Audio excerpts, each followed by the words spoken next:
Challenge is my motivator. I love being challenged. I love having the bar set higher, and no one is more tough on myself than me. But having others identify that that's a primary motivator is powerful, right? And back in when did I arrive in Australia? September 1988. I remember walking into the offices in Sydney of my new employer for the first time, and I was sitting across the desk from Bob. And Bob is an absolutely amazing mentor and probably one of the best managers of people that I've ever met. He could read people, and he knew what made you tick just by asking you a few questions.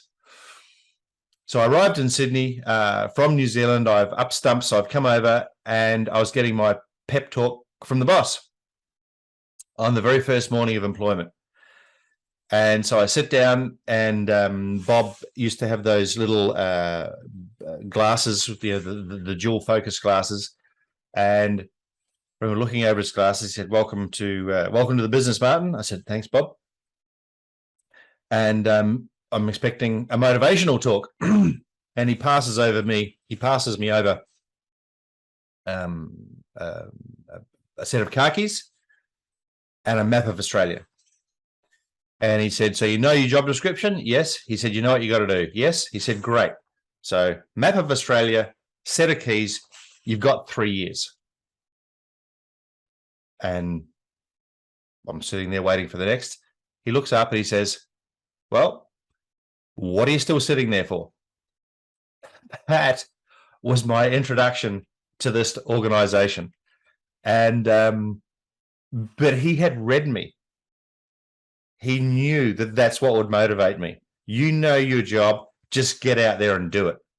Now, a couple of funny highlights, side stories, is that 3 months later, we'd spoken in the meantime, but 3 months later, he rang me. He said, he knew I just made my first sale. I said, Martin, I've heard you made your first sale. Yep.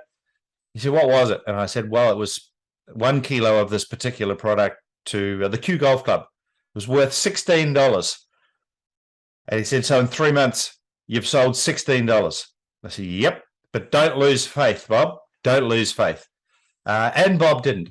And 3 years later, we had grown that business to a $3 million business with a 30% GP. But yeah, it all started from, here's a map of Australia, here's a set of keys, now go. Salespeople love challenge.